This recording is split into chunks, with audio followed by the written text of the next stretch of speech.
Hola, buenas noches. Bienvenidos nuevamente a su programa semanal de los lunes, Razones de Peso. Como ustedes saben, en este programa tratamos siempre con temas relacionados con la obesidad y por eso es el nombre del programa. Muchas veces las pacientes y los pacientes nos han preguntado en nuestros diferentes espacios que publicamos respecto al embarazo. Hay muchas dudas en esto y por eso decidimos hablar sobre el tema. Que si la obesidad y el embarazo, que si la cirugía bariátrica y el embarazo, que cuál es el momento apropiado, etcétera.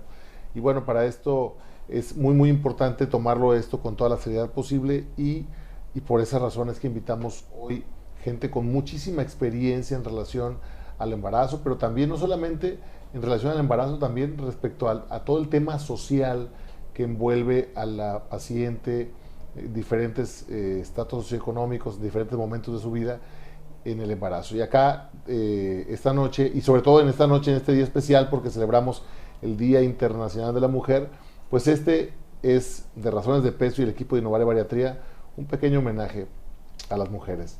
Gracias por acompañarnos, doctoras, muchísimas gracias por acompañarnos el día de hoy. Hoy tenemos aquí a la doctora Angélica Ramos, que es nuestra experta en salud pública. La doctora Angélica, tiene muchos años trabajando en relación a la seguridad en el embarazo, en relación a la atención de los pacientes de alto riesgo en el embarazo. Y bueno, pues yo quise en primer lugar, bueno, pues pedirle a ella que nos ayudara también a contactarnos con la doctora, quien es ginecóloga y también fue jefe del departamento en el Hospital General de Tepic, uno de los hospitales con más actividad obstétrica del estado, bueno, el que más, ¿no, doctora? Sí, es el hospital de referencia. ¿Cuántos años, doctora, tiene usted atendiendo a pacientes embarazadas allí? Bueno, 30 años, pero en el hospital como jefa de servicio duré 14 años. Ok. ¿Y tú cuánto tiempo duraste ahí de jefa en el departamento ¿cómo se llama el departamento? Es el Departamento de Salud Reproductiva. Realmente ese fue un pasaje eventual, más o menos un año, pero tengo al interior del programa de salud materna y perinatal 10 años ya. Bueno, pueden ver acá que tenemos expertas en toda la extensión de la palabra y que agradezco muchísimo que hoy nos acompañen. Y bueno, en el preámbulo de la charla que tendremos el día de hoy, quiero platicar un poquito sobre la esencia del día de hoy, de la importancia que pueda tener. Yo pienso que es muy controversial todavía hablar del tema, aún que muchos no lo entendemos. ¿Por qué razón las mujeres tienen un día, no? Porque es el Día Internacional de la Mujer y siempre habrá un poquito de misoginia en este tema y habrá quien diga, ¿por qué no del hombre, no? Para usted, doctora, ¿qué significa el Día Internacional de la Mujer?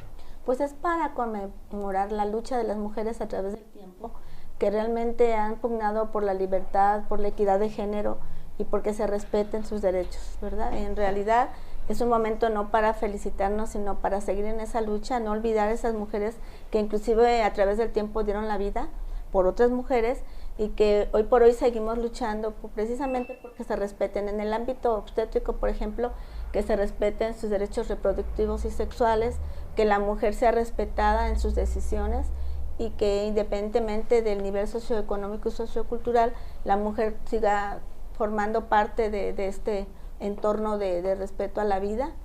Y realmente sí es un día para pensarlo, para mejorar y para que la mujer siga teniendo mejores situaciones tanto laborales, de atención en la salud, etcétera.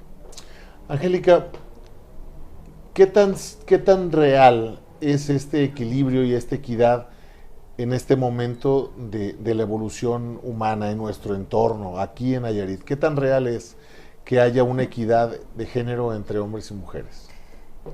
Yo creo que es una pregunta muy controversial. Definitivamente hemos ganado mucho ámbito, hemos ganado mucho terreno, pero todavía hay muchas circunstancias cuestionables alrededor de qué tan auténtico es y qué distancia existe todavía entre el discurso y el hecho. Definitivamente creo que hay circunstancias sustantivas en las que tenemos que incidir para seguir ganando espacios y tener que dejar atrás una serie de secuelas y dejar de ver actos todavía que son muy denigrantes y muy cuestionables al respecto del trato a las mujeres. Entonces creo que no podemos cantar victoria todavía, incluso el estado de Nayarit tiene una brecha importante que recorrer, más allá de cumplir con un requisito de tener equidad en diferentes ámbitos políticos, sociales, a nivel de Congreso, a nivel de puestos en áreas sustantivas como servidores públicos. Creo que tiene que ver por partir de respetar realmente derechos como los que la doctora mencionó, ¿no? Derechos sexuales y reproductivos, de elegir el número de hijos, el tiempo en el que decides tenerlos, la pareja que tienes que escoger. Si tuviéramos que tocar un tema como el municipio del Nayar, a lo mejor sí caeríamos en cuestionamientos graves al respecto. Entonces creo que hay mucho que trabajar todavía. ¿Por qué la sierra? ¿Por qué esa zona apartada del estado donde hay otras culturas que digamos originales, ¿no?, de aquí del estado, y seguramente que se da esto en otros estados también? ¿Por qué el problema es mayor allá? ¿Por qué lo mencionas?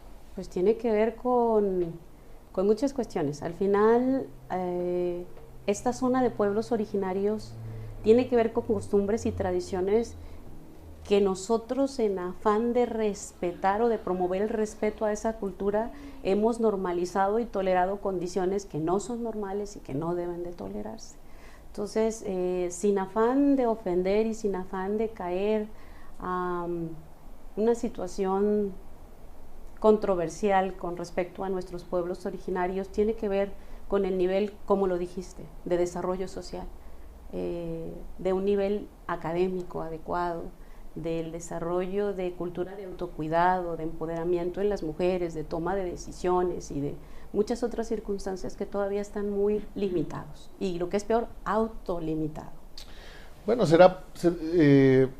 doctora Magdalena, las realidades.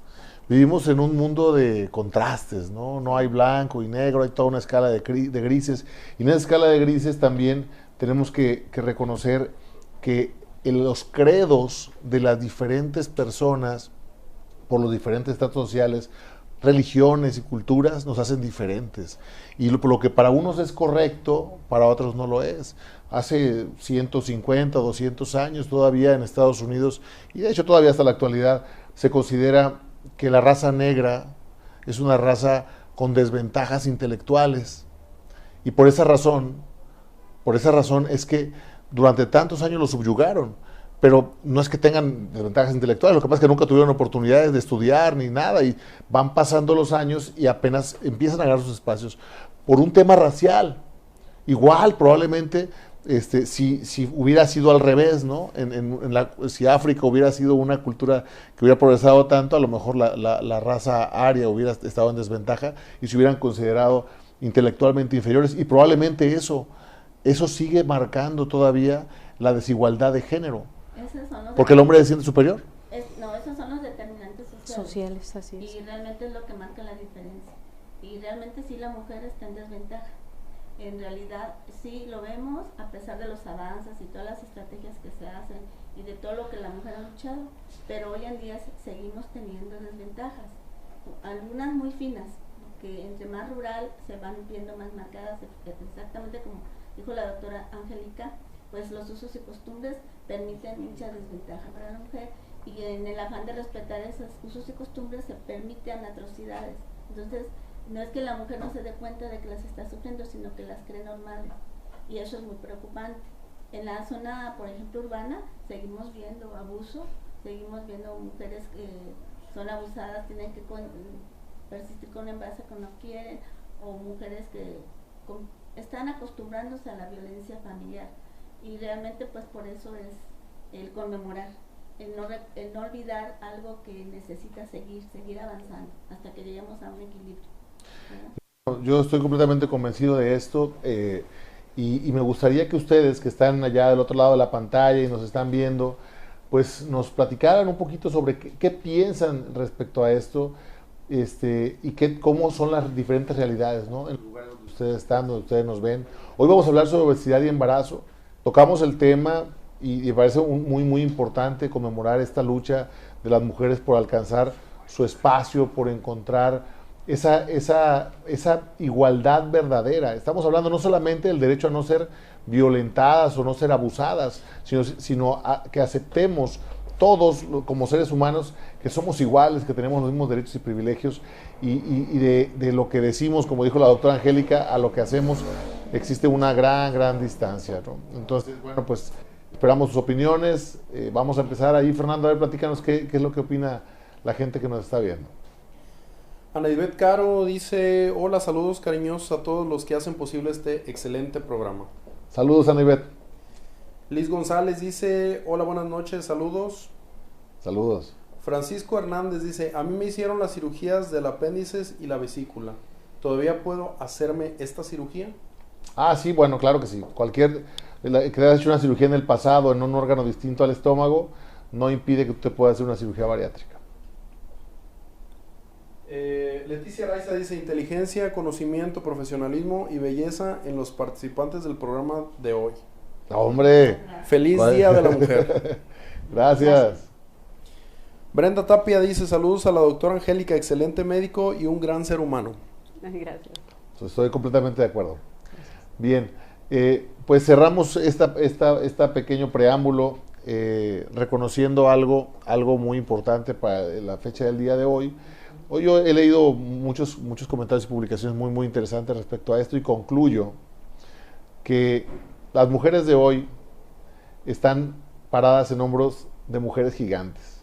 Todos los progresos, todo lo que hoy se consigue, todos estos pequeños y grandes avances en derechos, en cuidados, en perspectiva de todos nosotros en relación al sexo y a la igualdad de géneros, se ha ido logrando con trabajo durísimo, en situaciones muy adversas con las mujeres del pasado. A cada una de ellas nuestro respeto y reconocimiento.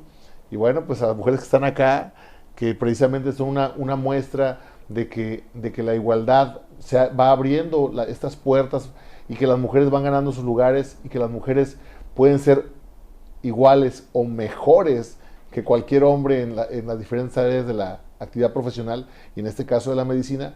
Pues queremos aprovechar y sacarle juguito a sus conocimientos y a su experiencia en este tema de hoy, que es obesidad y embarazo. Y quiero preguntarle, doctora Ruiz, ¿qué tan cierto es que la obesidad es un factor que pudiera disminuir las posibilidades de fertilidad de una mujer que se supone está pues en edad reproductiva? Pues sí, son ciertas.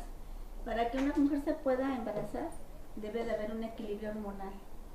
Para que haya una ovulación adecuada, en realidad debe de haber un buen nivel de insulina, debe de haber un equilibrio entre las hormonas que nosotros manejamos, los estrógenos, progesterona, y para que se lleve a cabo una ovulación y después una gestación, pues la paciente tiene que estar precisamente en ese equilibrio. Cuando hay obesidad, ¿verdad?, en la grasa corporal, se lleva a cabo un proceso metabólico muy importante que puede poner en riesgo la ovulación.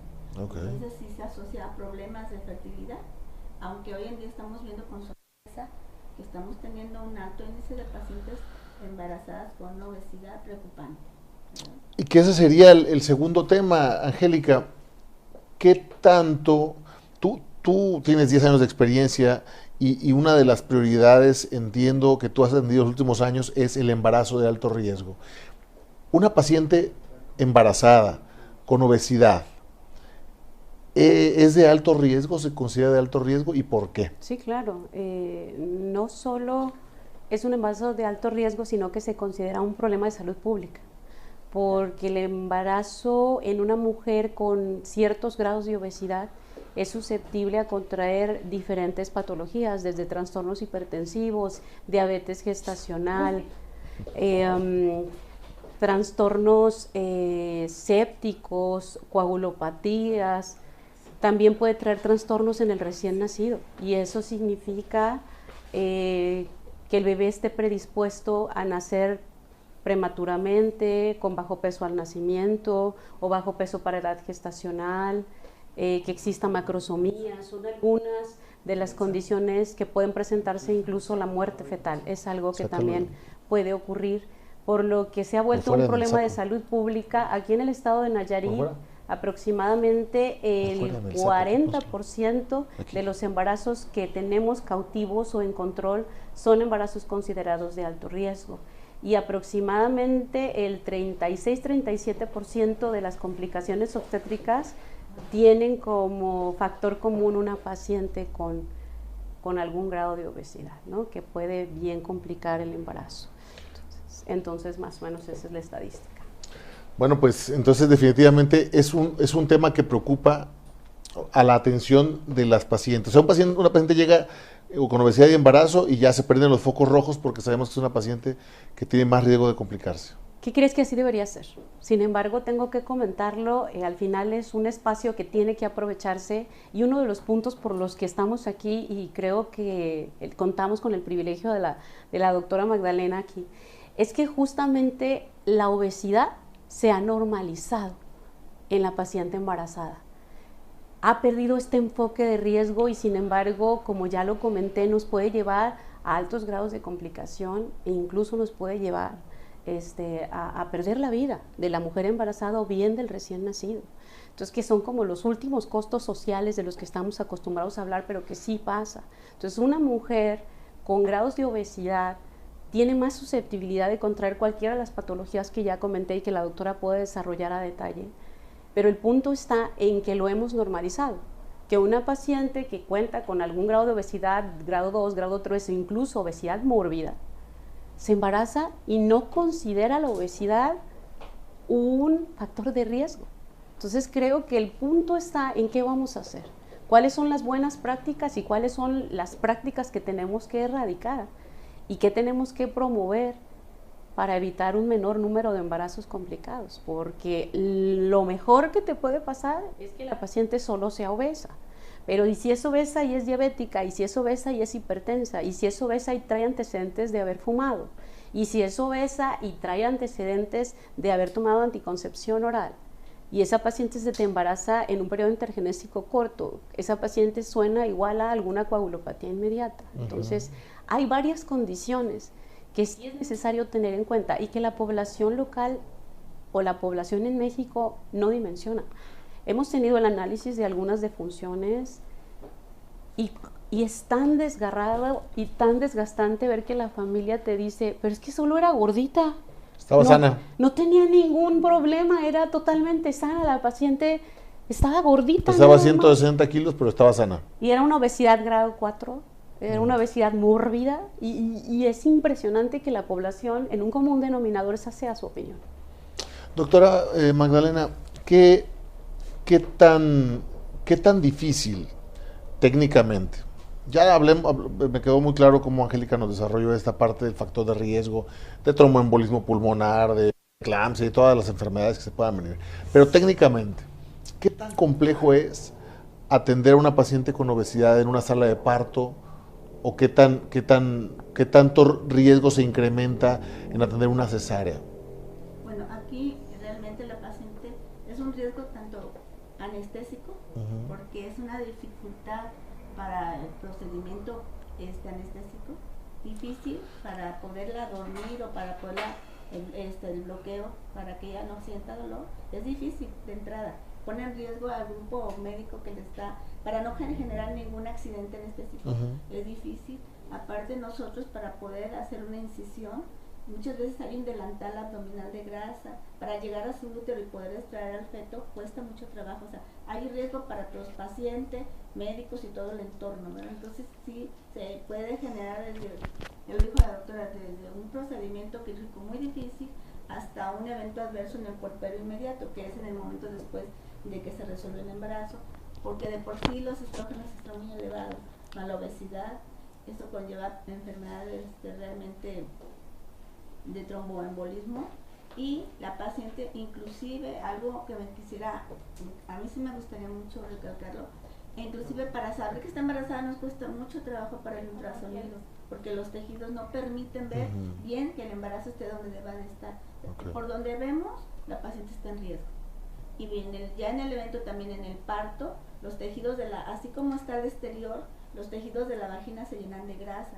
Entonces se altera el paso también de un feto, se hace lo que decimos una distosia, una alteración en el procedimiento que conlleva a mayor partos instrumentados, a falta de oxígeno para ese recién nacido durante su nacimiento en el canal del parto, por el mismo grado de obesidad. Entonces, no es tan fácil decir, bueno, que me hagan una cesárea, no, estamos llevando al paciente mayor riesgo para su vida y para su recién nacido. Y mira, bueno, en realidad el propósito de este diálogo que estamos teniendo, este triálogo que estamos teniendo ahorita, es principalmente que tú como paciente, o si alguien en tu familia, tu esposa, tu hija, alguien de tu familia tiene obesidad y tiene intenciones de embarazarse, pues no es que no vaya a poder, pero finalmente para alcanzar un embarazo seguro, para alcanzar un desarrollo de un embarazo apropiado, finalmente, ¿qué es lo que más queremos, ¿no? Sino tener un embarazo normal, que termine bien, que tu bebé nazca bien, pues las posibilidades se incrementan de que todo salga bien mientras más vayas cerca de tu peso ideal o de tu peso normal. Yo quiero aprovechar este foro para lo que estamos luchando todos, que no es nuevo, no hemos descubierto el hilo negro, que es la consulta preconcepcional o pregestacional. Okay. Antes de que ella se embarace, la paciente debe decir, ella se conoce, ¿no? Es que no podemos dejar de percibirlo como pacientes que tenemos un problema de peso, que está en relación a nuestra estatura y nuestro peso. Entonces, acudir para que nos den consejería. ¿En qué momento estoy yo para poderme embarazar?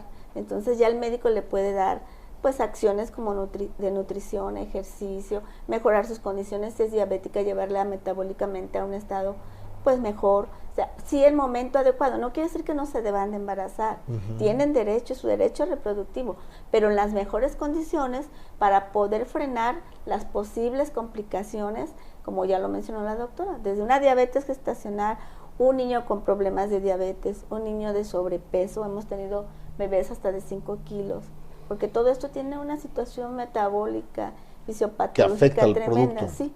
Entonces, sí, realmente la consulta sería muy bueno que la paciente haga prevención, no llegar, claro, si ya llega embarazada en el primer trimestre, pues va a estar difícil, pero lo ideal es que antes de, y eso es lo que nosotros pues hemos luchado, ¿verdad, doctora? Para darle un poco de continuidad a lo que la doctora comenta, la estrategia de la consulta o la atención pregestacional es algo que en México ya se tiene. Pues es un lanzamiento que hace el Centro Nacional de Equidad de Género y Salud Reproductiva el año 2014, y desde entonces estamos trabajando en capacitar, empoderar, desarrollar cultura, que como dice la Organización Mundial de la Salud tarda de 9 a 14 años. Entonces se oye muy primermundista, pero desafortunadamente falta mucho para poderla llevar a cabo. Si aquí mismo yo hiciera una encuesta y preguntaría quiénes de los que estamos aquí, todos en edad reproductiva, programamos a nuestros hijos para tenerlos, a lo mejor tendríamos un porcentaje que llama la atención, y somos médicos, mayoría. Entonces imagínate en una población total que nos falta. ¿Qué es importante que yo mencione aquí dentro de la consulta pregestacional? Justo está considerar que el 70% de la población en edad fértil cuenta con algún grado de sobrepeso o obesidad, 40% obesidad grado 2 hacia arriba. Que es importante saber que la pregestación no es solo antes de tu primer embarazo, sino que puede ser antes de cualquiera de tus embarazos. Si consideras que la prevalencia de obesidad en una paciente que no tiene hijos es del 9%, con un hijo es del 15%, con 2 hijos o 3 es del 27%, y con más de 5 hijos ya es del 35%. Y normalizamos la obesidad a mayor número de hijos. Está bien, está gordita, tiene 3, 4, entonces lo normalizamos. Y realmente el siguiente embarazo lo pones en riesgo, y en mayor riesgo, y en mayor riesgo. Entonces la pregestación siempre es un momento ideal previo, como lo dice el nombre, a tu próxima gestación. Y dentro de las alternativas que nosotros, su servidora, en la formación académica, al marco de la salud pública, puedo investigar, porque justo mi trabajo desde la primera maestría hasta la especialidad ha sido al marco de la pregestación, es investigar al respecto de esta estrategia en otros países del mundo. Y uno de estos es España, y en España a una paciente con obesidad grado 3, grado 2, obesidad mórbida, el sistema de salud del país les ofrece la alternativa de la cirugía bariátrica de mayor o menor costo. Bueno, ya aquí la gama de cualquier cirugía bariátrica ya tendrías que detallarla tú, pero sí pensó en institucionalizar alguna técnica que fuera de menor costo con el fin de ofrecer alguna alternativa que te permita este proceso un poquito más prolongado de cambiar el chip. A lo que voy es, tenemos médicos acostumbrados o médicos que dan en mayor o menor medida consulta pregestacional, llevan a la paciente a través de medicamentos y cambio de hábitos a bajar de peso. Pero tú y yo sabemos, y tú más que yo, que hay pacientes que después de abandonar el tratamiento médico siempre hay alguna reganancia, rebote. Exacto, como le quieran mantener. La ventaja que te brinda la cirugía bariátrica es que hay alrededor de la cirugía, tú no llegas y como en la novela pides que te atiendan y otra vez ya estás operada y en 8 meses ya estás bien bonita. No. Realmente hay alrededor de la cirugía un grupo multidisciplinario de áreas como psicología, como nutrición, el mismo gastro, el mismo cirujano, que te llevan de la mano y te ayudan a cambiar ese chip para que adquieras realmente la cultura de autocuidado. A diferencia de otras cuestiones, como la obesidad para nosotros sí representa altísimos riesgos y también altísimos costos en salud. Si yo te hablo de una paciente normal que decidió bajar de peso, llegar a un peso ideal, tener su parto y atenderse en un sistema de salud, eso le costó al sistema de salud unos 12,300 pesos en promedio, ¿no? Estoy hablando en general de un tabulador del sistema de salud. Si esa paciente es obesa y te desarrolló un trastorno hipertensivo, un desprendimiento prematuro de placenta, la llevó a una hemorragia obstétrica que la tuvo en terapia intensiva más o menos 5 o 7 días y al bebé unos 21 días porque es prematuro. Eso ya le costó al sistema 35 veces más su valor. Te hablo de 305,000, 309,000 pesos a un sistema de salud que de por sí está un poquito fragmentado.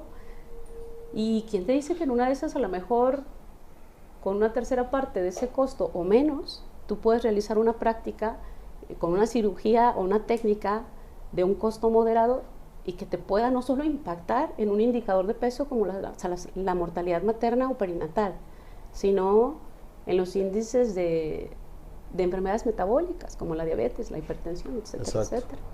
Sí, no, y bueno, me hace mucho sentido esto que tú dices, y yo quiero que tú que estás allá en tu casa lo pienses un poquito. Si tienes obesidad y tienes intención de embarazarte, número 1, la consulta pregestacional. Qué importantísimo este concepto, ¿no?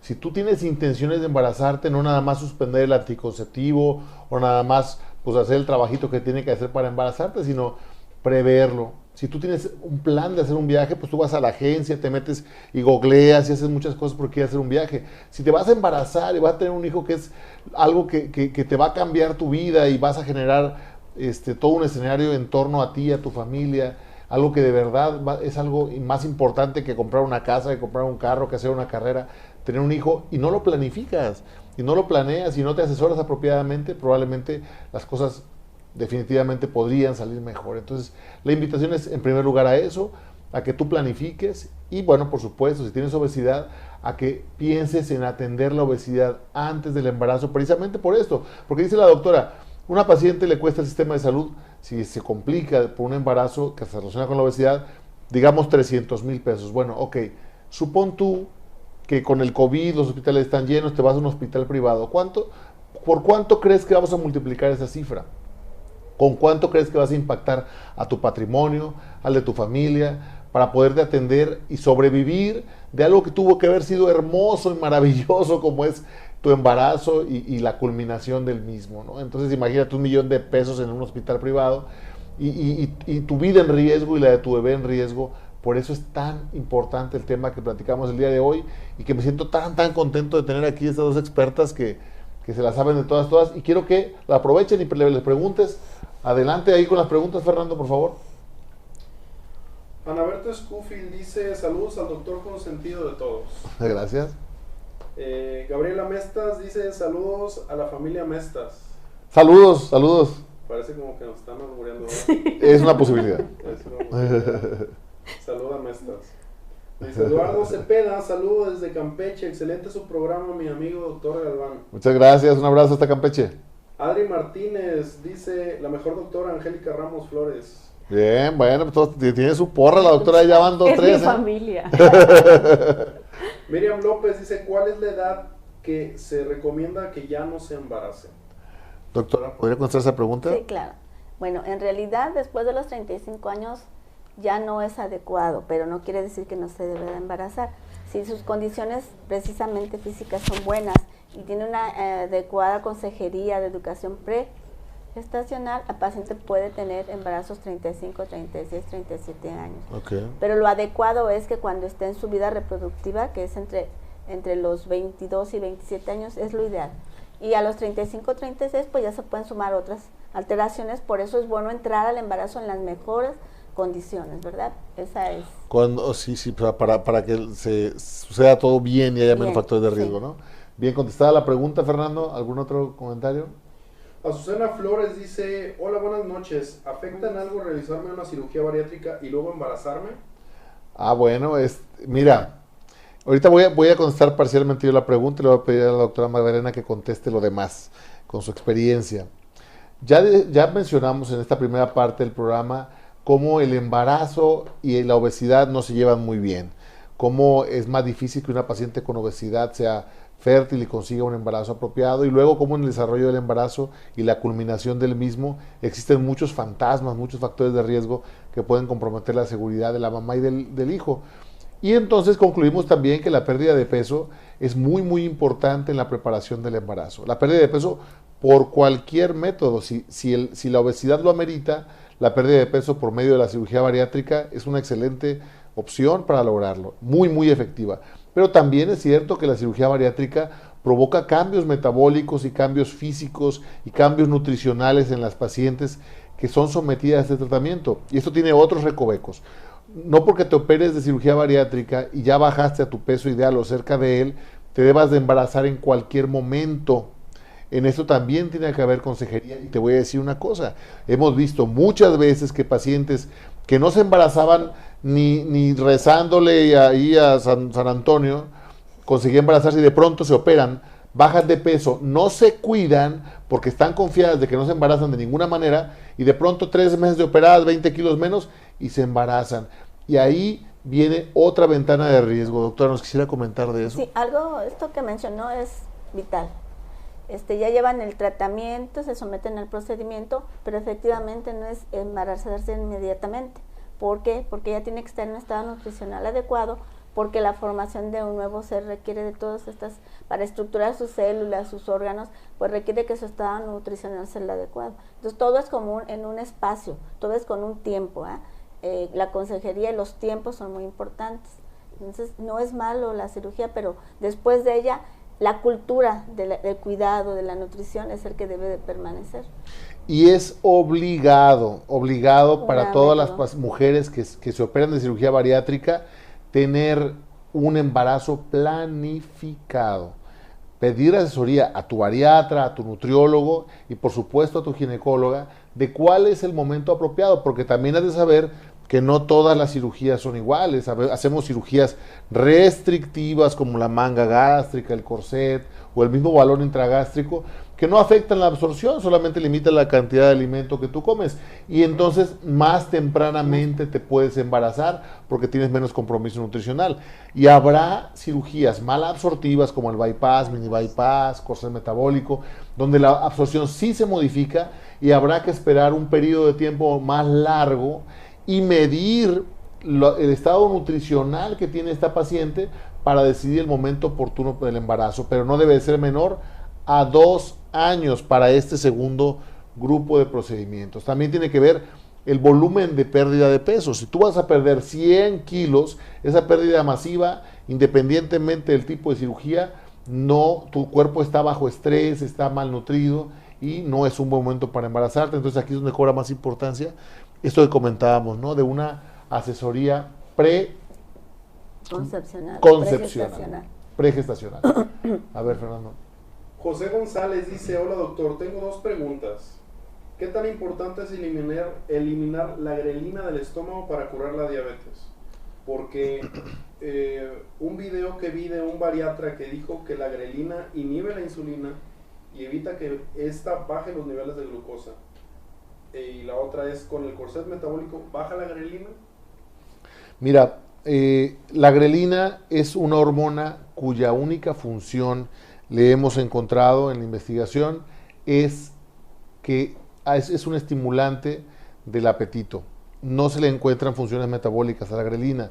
La grelina se produce en la parte alta del estómago, en el fundus gástrico, esa parte que removemos en la manga, y no tiene efectos metabólicos directos. Eso es importante que quede bien claro. ¿Por qué un paciente diabético que se opera de manga gástrica mejora metabólicamente? La respuesta es porque pierde peso. Quizás también un poco porque se incrementa la velocidad de vaciamiento gástrico y esto hace que el alimento transite más rápido en el intestino y se eleven algunas hormonas intestinales que se llaman incretinas, y estas incretinas mejoran, optimizan el funcionamiento de las células beta del páncreas y la producción de insulina, pero no tiene relación directa con la grelina. La grelina es una hormona orexigénica, una hormona que estimula el apetito, y el hecho de quitarla junto con esa parte del estómago ayuda a que reduzca tu apetito, comas menos, ingieras menos azúcares, menos alimentos, y por lo tanto tus niveles de glucosa puedan descender de manera efectiva. Se considera que la manga gástrica puede hacer que un paciente promedio, por supuesto con obesidad, consiga regular su diabetes hasta la remisión de la diabetes en un 60-70% de los pacientes bien seleccionados. Entonces sí funciona, pero no por la grelina. Y Perales dice, ¿cuánto tiempo tiene que pasar entre una cirugía bariátrica y un embarazo? Doctora Angélica, ¿qué opina de eso? Pues yo creo que tú podrías contestar más apropiadamente, pero hemos tenido casos de éxito al interior institucional donde la paciente buscó este tipo de alternativa para regular su peso, y al paso de 3 años, como un común denominador, es cuando ha ocurrido el embarazo. Y con muy buenos resultados, Con ¿no? muy buenos No, resultados. 3 años está perfecto. Mira, es un tema importante aquí porque una cosa es la edad también, ¿no? Por ejemplo, dice, llega una paciente conmigo de 33 años, 34 años y dice, doctor, quiero perder peso porque me quiero embarazar, porque no tengo hijos. Y entonces a mí me pone un dilema, ¿no? Porque está en el borde, en el límite de la edad gestacional apropiada, de poderse embarazar y con seguridad, pero al mismo tiempo tengo que bajarle de peso y tenemos poco tiempo. El tiempo es un factor. A estas pacientes, independientemente de su condición y hábitos, les recomendamos la cirugía restrictiva. Así la paciente, tú digas, pesa 160 kilos, tiene hábitos malísimos, me gustaría hacerle un bypass o un mini bypass porque es más potente, no le sugerimos cirugía malabsortiva porque se prolongaría esa brecha entre la cirugía y el embarazo.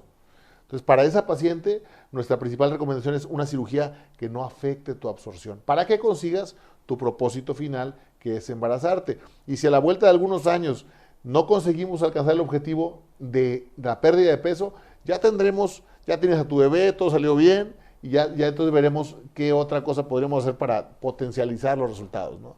No sé qué opina, doctora, de esto que acabo de comentar. Es cierto, de repente es un dilema. Por una parte, la paciente hacer valer sus derechos reproductivos, reconociendo el riesgo, pero si los tiempos pudieran provocar que se tomen malas decisiones y que a fin de cuentas en el proceso de dar vida se mueran, que es lo que nosotros... Espantoso, ¿no? Es espantoso esto, es una tragedia social y realmente pues es realmente para poder planear adecuadamente los momentos, los tiempos, y también ya hay muchos avances en salud reproductiva donde la paciente también puede ser seleccionado un embrión sano, pero entonces eso implica ya otros procedimientos para los cuales la paciente debe estar bien recuperada. Y bueno, también está la contraparte, ¿eh? La paciente que que necesitaba una cirugía bariátrica más agresiva por sus características, y igual, no es que sean malas las cirugías, ¿eh? La selección del procedimiento para el paciente puede ser la apropiada, pero si la paciente es irresponsable y toma malas decisiones, puede tener una consecuencia grave. Los tiempos son importantes. Hay pacientes que tienen una cirugía que los hace perder 50 kilos en 4 o 5 meses, lo cual parece fabuloso para un paciente obeso, pero se embarazan. Tercer, cuarto mes. Ahí es una condición muy inestable para el embarazo, muy inapropiada para la paciente. Y mira, te voy a decir una cosa, yo lo he visto. Los niños de una paciente bariátrica embarazada tempranamente se comportan como los niños vampiros, ¿no? Eso de la película que se chupan a la mamá y los niños crecen, no tan mal, ¿no? No sé qué experiencia tenga, doctora, con estas pacientes desnutridas embarazadas. ¿Cómo se comporta? ¿Qué tanto riesgo tiene también esa parte? Sí, mucho. Es muy importante porque efectivamente, bueno, puede haber dos vertientes. Una, que el niño no tenga este aporte y sea un niño con restricciones en el crecimiento. Que como yo sí quiero aclarar, no nada más es que salgan pequeños. Estos niños ya tienen una desventaja porque ya tienen sumadas muchas deficiencias en su desarrollo neurológico. Son niños que siempre van a tener una desventaja en todo intelectual, puede ser, sí. física. Sí, y por otra parte, efectivamente, pueden convertirse en un bebé que va a estar tomando de su madre todas las necesidades nutricionales, pero en general es la parte del desnutrido en útero, que realmente después vemos que en el tiempo se ven las desventajas ante la vida, ¿no? Ok, entonces también hay que cuidar eso, ¿no? Si finalmente no es nada más la mamá, sino también el niño que llegue a su término y que salgan las cosas más o menos bien, pero que tu hijo, de quien tanto esperas que le vaya bien en la vida, ya lo mandas al mundo con un coeficiente intelectual menor porque no tuvo una buena nutrición durante el embarazo. Hay que pensar también en esa parte, ¿no? ¿Qué más comentarios tienes, Fernando? Miriam López agradece que le respondieran su pregunta. Liz González dice, la obesidad no se lleva bien con nadie. Muy interesante la plática de hoy. Yo tengo 40 años y tengo menstruación muy abundante. No sé si entré en menopausia o qué pasa conmigo. Tengo 3 años, así es el mismo tiempo en el que tengo diabetes. Solo tomo metformina y ya estoy ahorrando para mi cirugía con el doctor. Tengo la esperanza que va mejor mi calidad de vida. Muy bien, gracias por tu comentario. Pues seguramente, como decía la doctora Ruiz, la obesidad cambia mucho los mecanismos hormonales en las mujeres, ¿cierto? Sí, de hecho en la grasa se lleva a cabo un proceso que se llama aromatización. Entonces aromatizan estrógenos. Y los estrógenos aumentan y por eso tienen sangrados anormales. La cavidad interna del útero se hace gordita, se hace gruesa y son las pacientes que están teniendo sangrados. Y no necesitan a veces sino simplemente disminuir de peso para que ya no se aromatice los estrógenos y empiecen a tener una regularidad en sus ciclos menstruales. Ok, bueno, ahí tienen la explicación científica a esta alteración en la menstruación que estás experimentando. Fernando. Ana Ivette Caro dice, mi primer embarazo fue a los 35, ahora tengo 41 y estoy a punto de llegar a mi meta de peso ideal. Pero todavía estoy pensando en un último embarazo, ¿qué opinan? Y ella misma comenta, dice, en Europa y aquí en Estados Unidos las mujeres se están embarazando a edades más tardías. Me encantaría escuchar la opinión de esto. Bueno, me imagino que en esto hay mucha información de salud pública, Angélica. ¿Tú qué opinas? Sí, realmente el embarazo... Pues Nayarit todavía trae como la vertiente en ambos extremos, ¿no?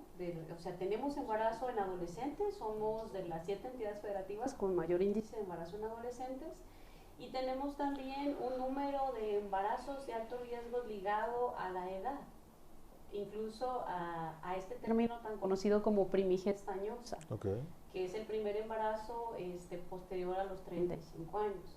Y que desafortunadamente está ligado a más factores de riesgo, entre ellos la obesidad. Aproximadamente en los últimos 30 años sí se habla de un aumento del 200%, o sea, se dobló el número de mujeres el número de mujeres que se han embarazado con un porcentaje de obesidad arriba del 40 o 50% más o menos de las mujeres en edad fértil han tenido o se ha visto un aumento de embarazo después de los 30 años, pero todas ellas ligadas a obesidad. Entonces, sí es preocupante porque también a mayor edad, si no cuidas los hábitos, ganas peso. Y si te embarazas con mayor edad, con mayor peso, pues estás agregando factores de riesgo. Oye, eso me trae nuevamente a recordar un poquito la celebración del día de hoy. Me pone a pensar cómo una mujer en igualdad de circunstancias con un hombre, pues también le implica alcanzar un desarrollo profesional completo, le alcanza, en el caso de ustedes, estudiar una especialidad, y de pronto pareciera que el embarazo en este periodo de tiempo pues es inapropiado, porque entonces te frena en tu intención de desarrollo profesional. Entonces las mujeres necesariamente por esta condición de nuestros tiempos y esas intenciones de alcanzar una plenitud profesional, también prolongan la decisión de embarazarse. Y entonces hoy por hoy, como decía Ivette, estamos viendo mujeres que hasta no alcanzar esa plenitud profesional, que normalmente no llegan antes de los 30 años, deciden embarazarse, y entonces esto también implicaría incrementar su riesgo de un embarazo anormal. Con riesgos, es una realidad.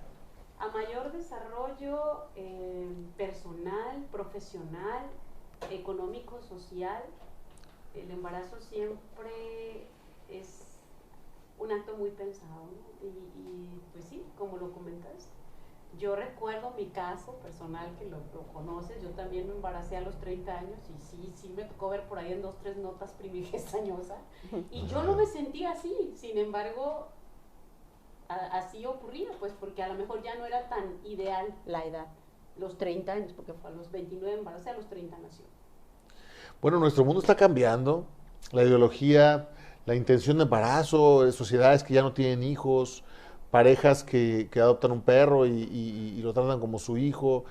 Nuestro mundo está cambiando mucho, ¿no? Y en ese sentido es posible que también vayamos a ver, no sé cómo vean el futuro en esto. ¿Será que familias nucleares de solamente 2 personas, familias nucleares compuestas de 2 personas del mismo sexo?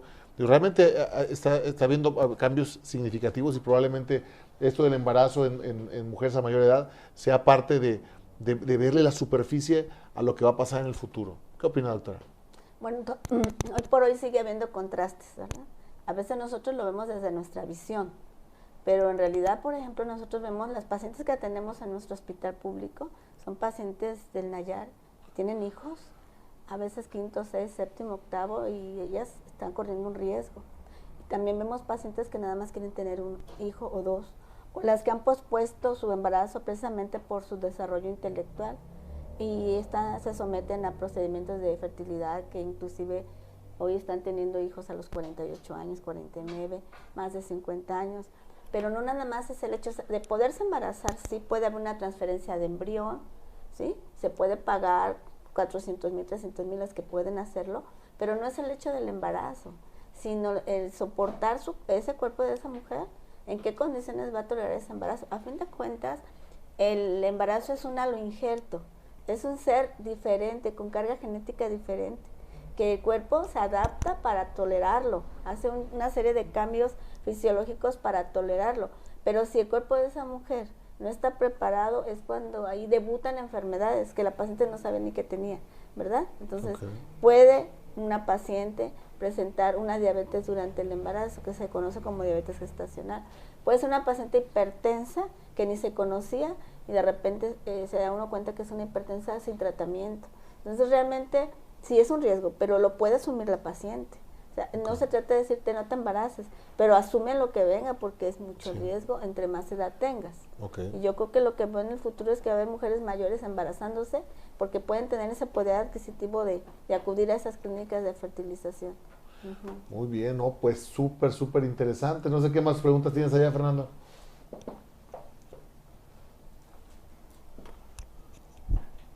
Cristina dice, ¿algún efecto secundario después de un mini bypass? Efecto secundario, bueno, la pérdida de peso en un mini bypass es una pérdida de peso muy importante. La pérdida de peso en bypass en mini bypass sea probablemente una de las más intensas que vemos en los pacientes con los diferentes tipos de técnicas quirúrgicas, porque el mini bypass, aunque se escucha mini, es una cirugía más malabsortiva que el bypass clásico.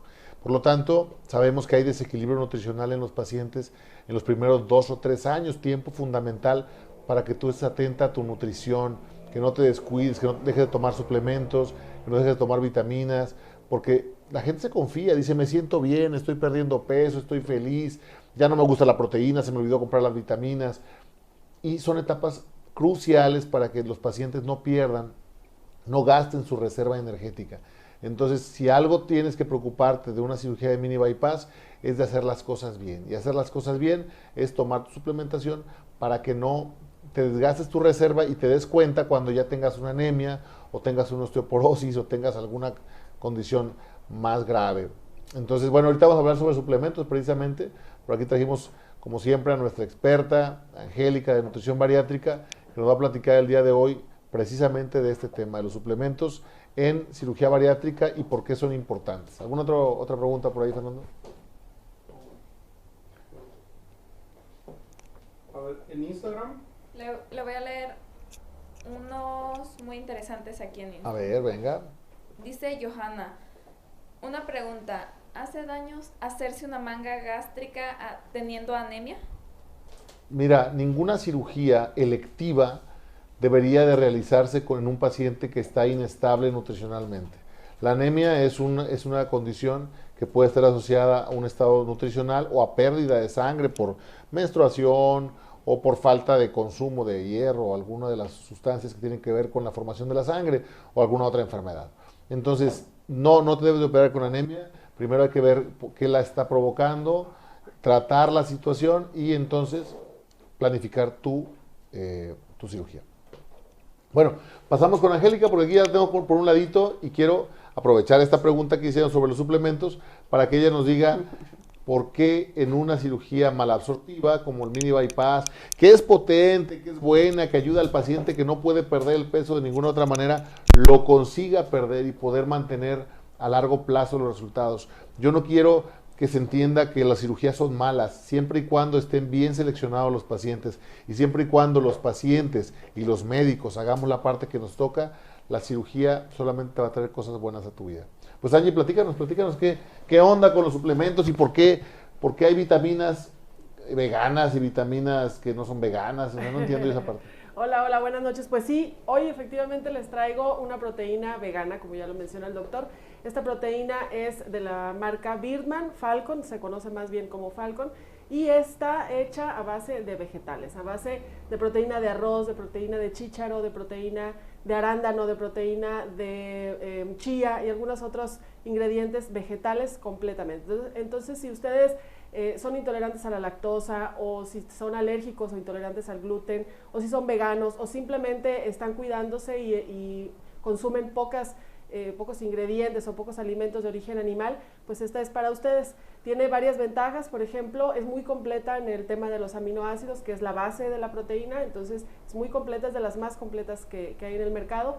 Tiene un contenido de 1 kilo, un poquito más de 1 kilo, y el precio, ahorita acaban de aumentar un poquito los precios esta marca y otras 2 o 3, pero está muy razonable, 990 pesos, que es un poquito menos que el común de las proteínas. Esta trae las mismas cantidades de proteína que cualquier otra proteína animal, por ejemplo, trae entre 22 y 24 gramos de proteína por porción. Así que sin ningún problema pueden consumirla. En el caso, por ejemplo, del tema del día de hoy, del embarazo, es importante que lo mencionen, con su ginecólogo, que están consumiendo o que quieren consumir proteína, entonces pues para que no vaya a haber ahí algún problema, pero en general pueden consumirla sin ninguna complicación, ¿no? La encuentran, ya saben, en Nutrición Bariátrica.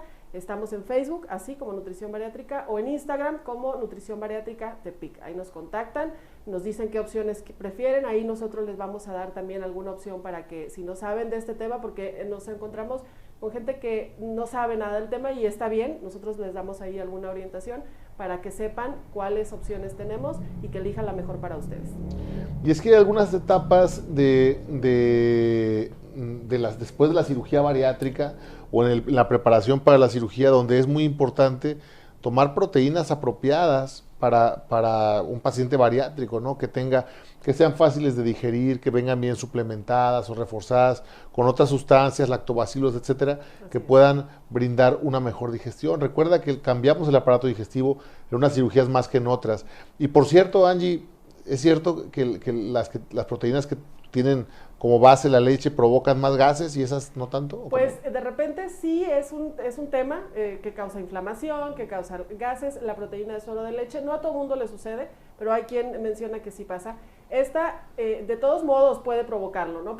Pero es mucho menos la frecuencia con la que los pacientes dicen que sienten esta inflamación o este aumento de gases. Es más común en la proteína de suero de leche. Sí, bueno, porque tiene sustancias menos fermentables. Recuerda que la lactosa es un azúcar que tiene que partirse en dos y digerirse, y en un aparato digestivo modificado, a veces eso se altera. Entonces, si tú estás tomando proteína y sientes como mucha producción de gas, puede ser esta una buena opción, la Falcon, Y déjame que está en agregar- nutrición bariátrica. Sí, ya para despedirme, déjame agregar que es uno de los mejores sabores. Yo he probado 2 o 3 proteínas vegetales y la verdad es que pues no están muy buenas. Y es una idea que la gente tiene, ¿no? Que la proteína que tiene base vegetal no es buena. En cambio, esta, la verdad es que tiene sabores muy ricos, tiene sabor chai, chocolate, vainilla, y la verdad es que en cuanto a sabor, sí les da ahí batalla a las demás.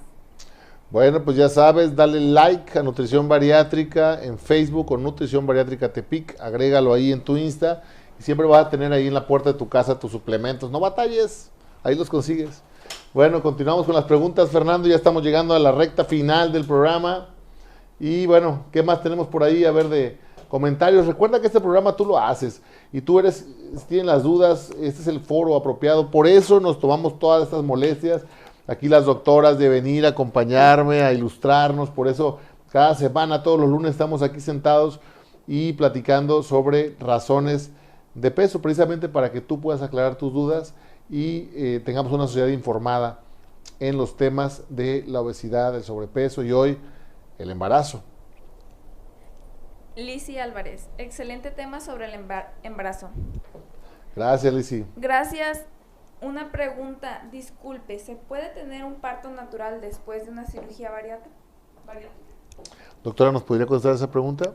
Pues en realidad sí es importante trabajar en equipo para ver qué tipo de cirugía se le hizo, Ujú. pero en general no pudiera tener ninguna Claro. complicación. Puede tener si su pelvis es útil, si su bebé viene como debe de venir, no le veo ninguna objeción. Sí, realmente la cirugía que hacemos nosotros no interfiere ni mecánicamente, ni física, ni metabólicamente en el funcionamiento del canal de parto. Entonces, bueno, no tendría por qué haber ningún problema. Magicita, felicito al doctor porque operó a mis queridos amigos Elizabeth y Miguel y quedaron súper bien. Muchas gracias. Salúdamelos, por favor. En Insta son todas, Doc. ¿Y en Facebook tiene más preguntas? A ver, venga, también los de Facebook que quieren escuchar sus respuestas. Nomás le estoy complicando ahí a la producción. No sé en dónde se quedó Fernando. Sergio Tapia dice la mejor doctora Angélica Ramos. Y ese no es de la familia, venga. Agustín Flores dice, hey, ya te vi. Y él tampoco es de la familia, muy bien. Elena de León dice, buenas noches, tengo 4 meses y medio de operada de manga, he bajado 32 kilos y medio. He notado que mi periodo menstrual se ha alterado. Antes mi ciclo era de 27.3, pero ahora los últimos 2 periodos han variado en duración. Pregunta, ¿es algo que debo atender con gineco o lo dejo pasar?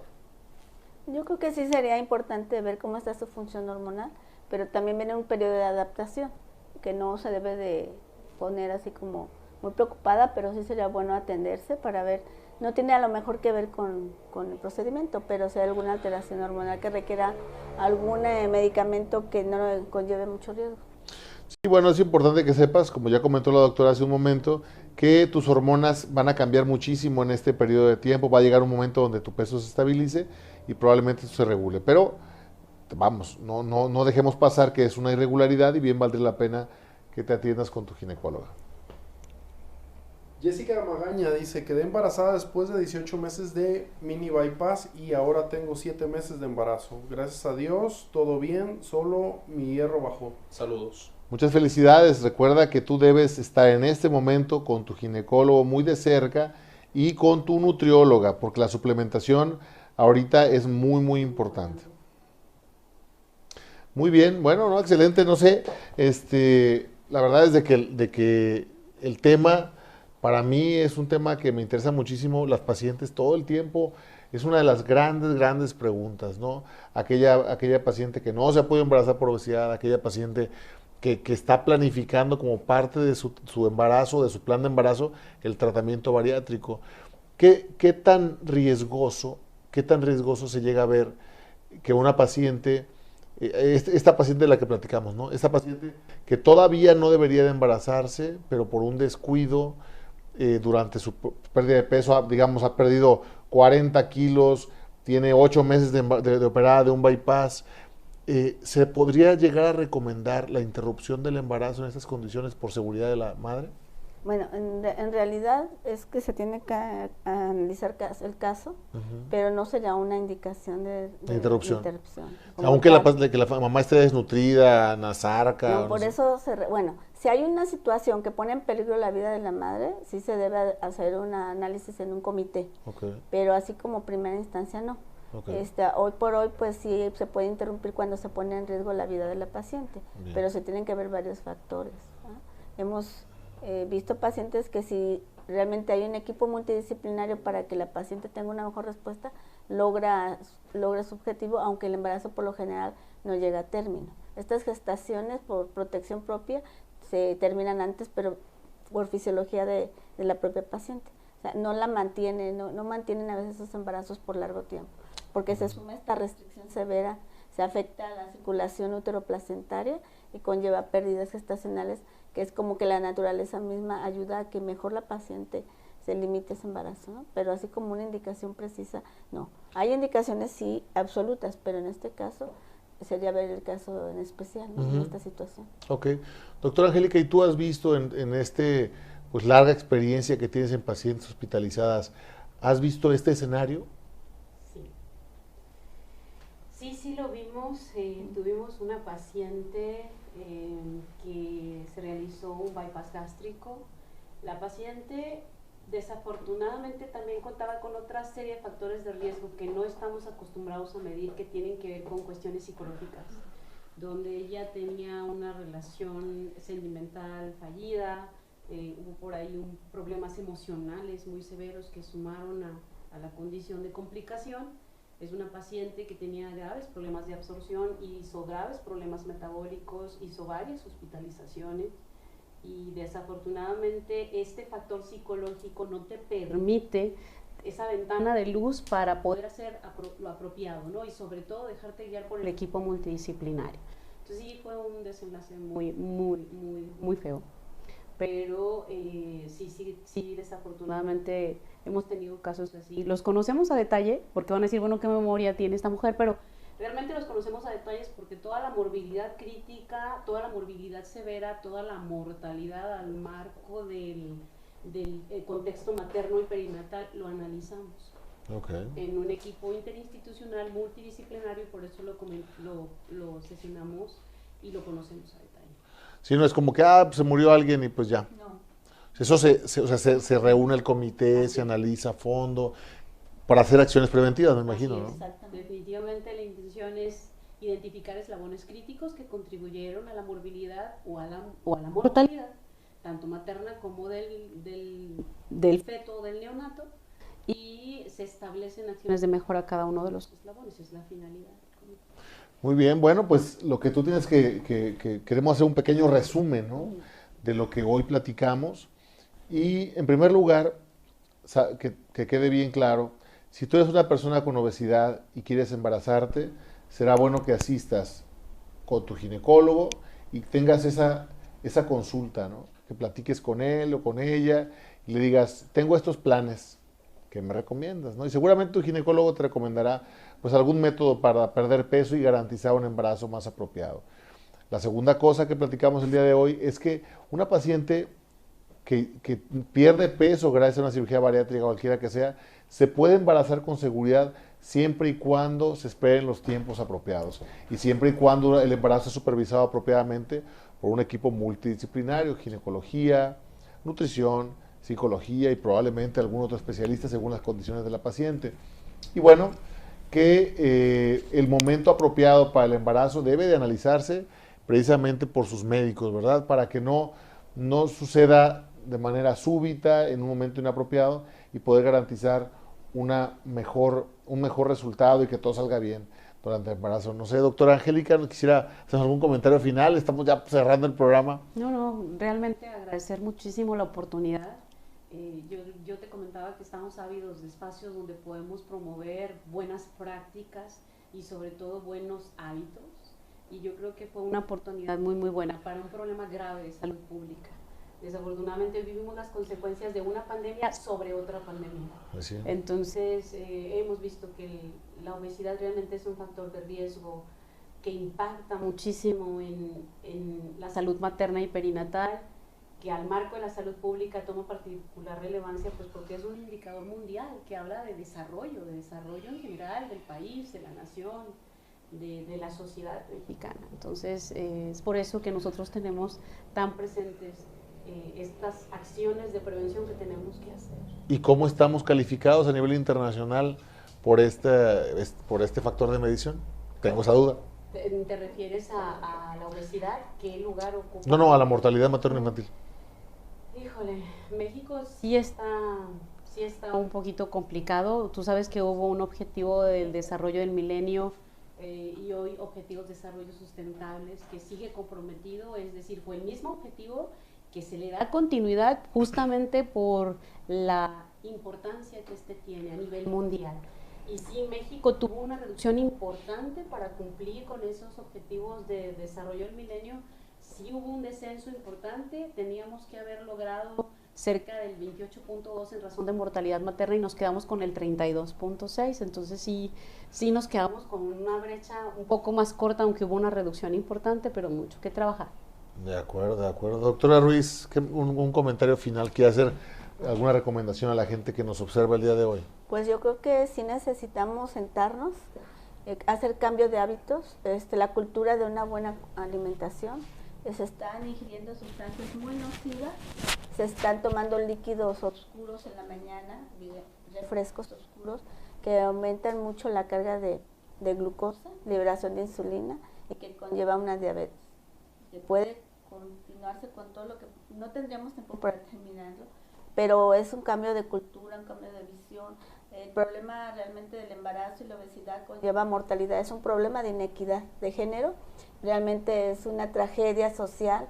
México es un país con mortalidad materna alta. El estado de Nayarit es un estado precario donde la mujer sigue muriendo en el proceso de dar vida y donde por falta de cultura de la alimentación la paciente se puede complicar y morir. Entonces no es cualquier cosa, es algo serio. Pues muy importante que hagamos conciencia sobre esto. Recuerda, si hablamos de números, de naciones, de culturas o de estados, probablemente lo más importante para ti sea que pienses en lo que tú estás haciendo, en lo que al interior de la familia estás haciendo. Ya que el gobierno se encargue de lo demás, pero tú en casa, ten en cuenta esta parte, ¿no? Esta misma equidad de género, el respeto por tu mujer, por tu familia, cómo te alimentas, cómo se alimentan, cómo conviven en familia. Analicen un poquito toda esta parte porque esto es lo que va a hacer la diferencia entre una salud en casa que finalmente se proyecte a una salud social mucho más grande. Y bueno, pues yo te recuerdo que estamos transitando por un viaje que es la vida y tú puedes viajar ligero. Recuerda hacerlo, viaja ligero y acompáñanos el próximo lunes en el programa. Que pases buena noche, gracias por acompañarnos. Gracias, doctoras, muchísimas gracias por toda esta información y por toda esta noche tan especial que nos han dado. Gracias. Muchas gracias por invitarnos, doctor. Nos vemos pronto. Buenas noches. Buenas noches. Hasta luego.